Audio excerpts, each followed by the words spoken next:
we're going to talk about the ideal of Christianity versus the reality. Okay, so the ideal of Christianity versus the reality, or versus the experience that we have had. Okay, so we've all had our experiences with it for sure. So yeah, so what prompted me with this? So well, first of all, I'm your host Reginald Kuakaru, and I'm the founder of Kemetic Centered Living, and I help former Christians remove negative residual programming from believing in the okie doke that keeps you so broke as a joke that you can live life boldly, authentically, unapologetically, and on your terms without guilt and shame. So once you get rid of all that residual crap, I'm telling you, you're just bold because you know who you are. You will gain empowered mindset through using ancient tool sets so you can manifest modern assets. You can be, do, and have what you want. And that's what we are here for, guys. That's what we're here to create. All these ideas about us being like brokenness is supposed to be some higher level of spirituality. That is complete boo-boo and poppycock. Okay? So I'm trying to reform myself with all the cussing for a little while. So I'll use some metaphors. But anyway, so yeah, but guys, why is it that we as Christian people, and especially for the African diaspora, we've been told and taught that we're just supposed to be broke? You know, it's a higher level of spirituality to be poor and broke. That's complete crap. Okay, totally and positively complete crap. So, but anyway, on with today's topic. So the experience of religion versus the ideal of religion, and this is what really got me started on this. Was today. I had this guy comment on one of my videos, and I was comparing Christianity to Kemetic spirituality. So this is what he said. And normally, I don't even read like Christian stuff a lot of times because first of all, they start off like ridiculous, and he started off pretty good, but then they just go into this world of like they can't even see their own biases. You know, and he ends up the same way. You can't even see your own biases in the way that you think, and it's just no fun even trying to like talk to them or comment with their comment on their comments. And so this is what he said. So anyway, so this guy was so he wrote me. So this is what he said. So he says. So this is Chris J Series was his name on the comment. He says, I watched your video and it was interesting. You made fair points about some of the arguments you made, but some of the arguments you made were kind of odd. Kind of odd, really? Okay. So in the Bible, and this is always interesting about this type of thought, because he goes to the Bible immediately. He doesn't say what I think or what my experience has been or anything. And you already know like the BS is getting ready to start. So he says in the Bible, the will of God is something that is good, pleasing, and perfect. The God of the Bible, okay, the God of the Bible, not the one we experience, the God of the Bible, okay, says in Jeremiah that my ways are not your ways, as are my thoughts are not your thoughts. So in other words, dude, you don't know what I'm thinking, and you can't think that high. You know, so in other words, just sit down somewhere and quit trying to question me. Quit trying to question God. Okay, so that's what that kind of scripture says. I says to me. So he says God's will and plan for us, and I always wonder, how do they know what God's will is? How do you know when he's telling you what his will is? How, if he's somewhere out there, I mean, he ain't picking up the phone. How does he tell you? Where do you get this knowledge from of his will? Okay. Excuse me, Reginald, you're not really following my will, and matter of fact, I might have to cut you out my will. So, we're gonna have to do something to you, son. Please, okay? So, God ain't calling you. So, how are you figuring this out? Anyway, so God's will and plan for us isn't to give anyone harm, but peace, love, and anything good. So what happens with the people that the bad stuff happening to? Why is he not giving them the good stuff? Because they're cursed. That's what it is. They're cursed and they ticked him off. They sinned. They did something to tick him off. So he's gonna like make them like pay for it. Okay. So anyway, so submitting to that kind of will shouldn't be diminished just because you think submitting to a creator could be wrong.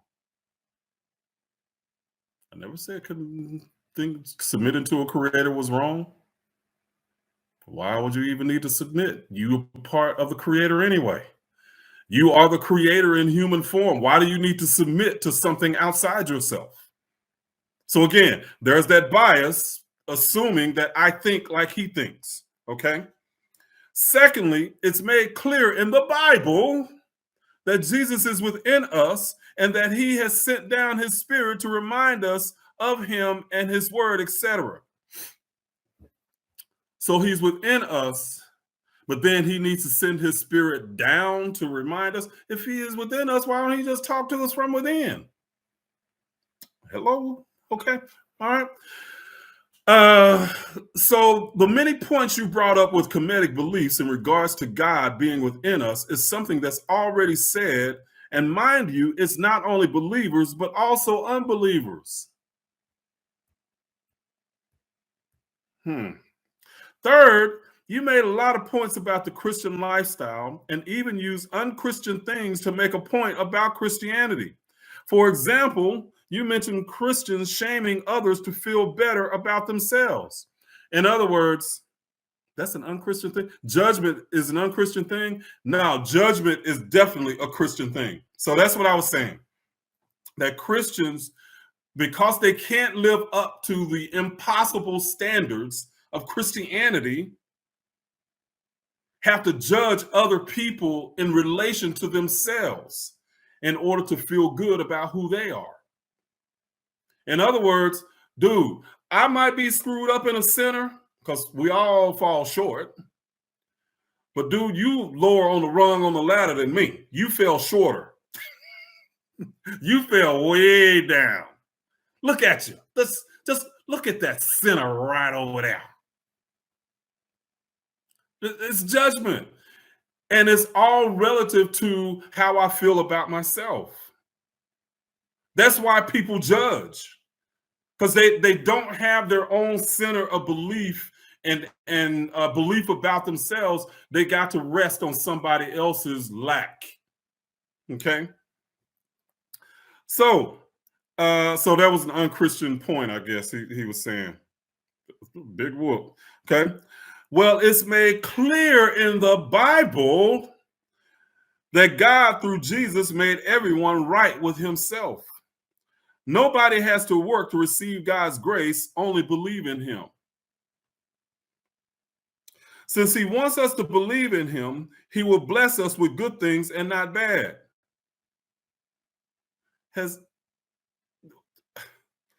He plans for those who follow him. His plans for those who follow him are good. I know a whole hell of a lot of people that are following him and things ain't real good. A lot of us in the African diaspora know all about that. We follow him and stuff ain't real good.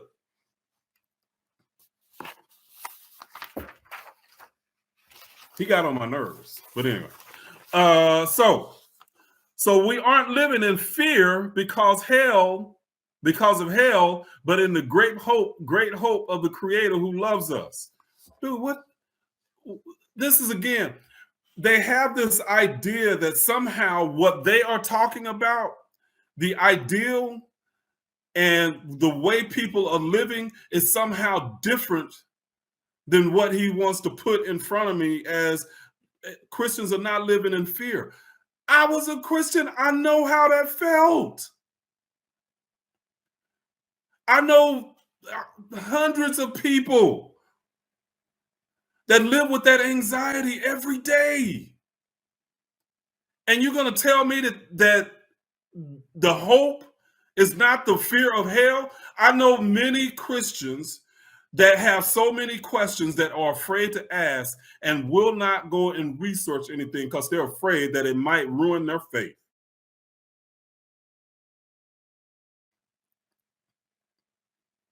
The ideal does not match with the experience. For example, finally, the elephant in the room, original sin. Throughout almost all beliefs, it is made clear that allowing the body or the flesh to rule over someone is a bad thing. Does all beliefs believe that?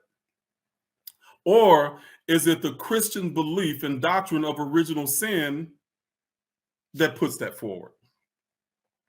Now, I will say that there are some spiritual systems that subscribe to these items, or I say people. I know people that believe in other spiritual systems that will take this belief into the other spiritual system. But you won't see that kind of stuff written in like the Tao for Buddhism and Hinduism and stuff like that. They don't teach that kind of stuff. Okay, that the flesh is bad, being in flesh is bad, because any other spiritual system has taught that spirit and flesh are just opposites. They're not, one's not necessarily better than the other. They're just opposites. It's about the duality.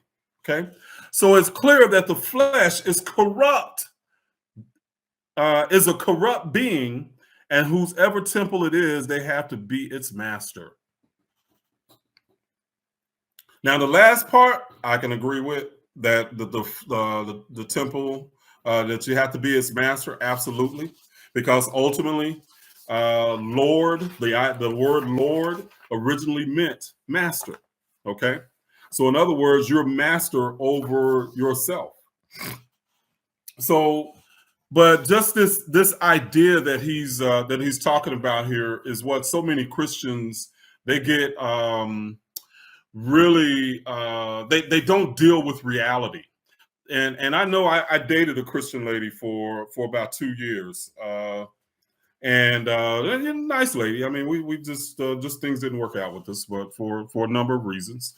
But she would do that same thing, with me. We would get into conversations, and she would, and I know what she struggled with because I was with her.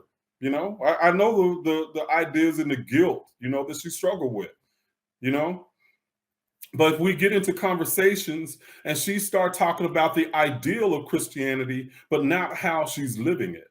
You know, so these a lot of times they're not even wanting. It's like a total disconnect for a lot of them, that they don't even want to analyze what the reality of their life is through Christianity. And then when they do even think about it and analyze it, it's not something that's wrong with Christianity, the doctrines, it's something that's wrong with them. They fall short. Okay. They don't know how to separate or look at these ideas that are absolutely positively impossible for people to live by. That's why you're always in sin, because it's you cannot be human and be a good Christian. It's just not, because of the way that they teach these ideas. Being human is bad. Being spiritual is good. If you're having too much fun, you're probably sinning. You're not supposed to enjoy life. You're supposed to suffer. That's what you came to life for. You're supposed to suffer for Christ, like Christ suffered. You know, that's the kind of stuff that we're having to deal with, as Christians. And they do not even deal with the reality of the situation, of the feelings and emotions that they're going through on a daily basis. They perch this idea of what Christianity should be, and assume really that everybody else is able to reach this perch, and they're not. So as soon as they see somebody do something wrong, Oh, look at sister so and so. She ain't no good. I might be bad, but we see that sister so and so is ooh wait. Come on, people. Deal with the reality of the situation. Deal with the reality of the situation. So the way Christianity is taught, it makes it impossible for us to live the ideals that they put forth all the time, all the time. Okay,